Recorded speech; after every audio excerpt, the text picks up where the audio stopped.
Welcome to Chapter 5. If you haven't already, click on Chapters 1 through 4 so you're all caught up. By contrast to our previous films, apocalyptic films present a whole new set of problems in terms of terror management. These films are unique because characters must not only contemplate and respond to threats to their own individual existence, but must also contend with societal annihilation. There's great import of symbolic immortality here. If a character dies, but is able to save mankind through their actions, the protective, death-defying nature of cultural worldviews is restored, allowing for continuation of humans and their worldviews. Heroism that involves a person engaging in high levels of risk-taking behavior seem contradictory to a terror management perspective, as risking one's life, even to save one's own species, requires a person to overcome intense self-preservation instincts. Heroes seem to actively court death. This concept is what makes terror management theory unable to really explain apocalyptic film heroes on the surface. A deeper examination on the role of death in heroic behaviors reveals that world value factors like courage, bravery, and valor allow individuals to gain significant acknowledgement, i.e. symbolic immortality. So, paradoxically, risk-taking potentially serves death-denying functions. This is very well explored in the film 9, directed by Shane Acker, co-produced by Tim Burton, and released in 2009. This film explores a post-apocalyptic world in which humanity has already gone extinct. We're introduced to the character of 9, a small creature, notably not human, becoming animate for the first time, or being born. He's in a natural state of terror, and expresses pain when his exterior is damaged.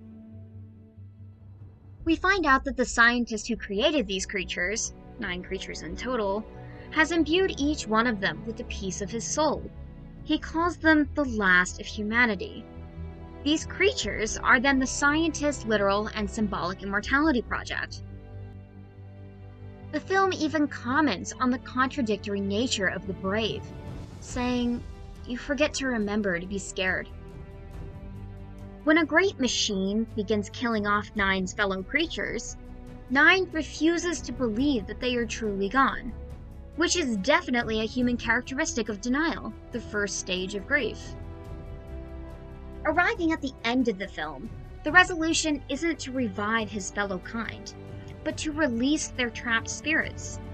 This is nothing short of the successful denial of death, because the spirits continue to live even after death. The film largely uses dark and muted colors, but in this scene, the spirits are green, the color of life. Upon the release of the spirits from the confines of the world, in what had been a post-apocalyptic dry and barren landscape, completely ravaged by war, the first raindrops begin to fall. Water is universally viewed as the ultimate source of life. By allowing the release of the spirits to trigger such an event, the film implies, "In death there is life. There is no life without death." We see this resolution here.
what happens next?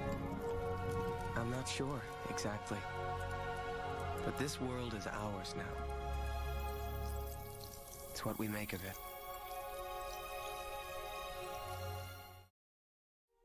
The musical score for this scene is just gorgeous. It's a very subtle underscore, utilizing delicate strings and soft flutes, with an oboe chiming in and a gentle chorus. And this tender sway of consonant sound makes this moment feel all the more peaceful after over an hour of warlike, dissonant, and brassy sounds, where our characters were in constant mortal peril. In this moment, we can breathe a sigh of relief with a feeling of transcendence. Films such as these are able to present a cultural worldview that's acceptable and non-threatening to most viewers, and in doing so, help viewers cope with their own fear of death and dying. We've reached the end of our first section. In the next section, we're going to talk about terror management theory and its role in coping with death-reminiscent events. Humans have done a great job of navigating death throughout their evolution. Now, we live year by year, decade by decade, instead of day by day. But this comes with its own set of problems.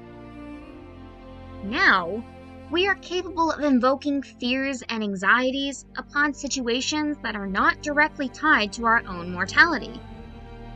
In the next few chapters, we'll be covering a lot of situations, like female social death within oppressive patriarchal societies, the power of fear and anxiety, and conditions such as PTSD and how mortal terror is managed. In the following chapter, we'll examine the film Mulan. So, stay tuned.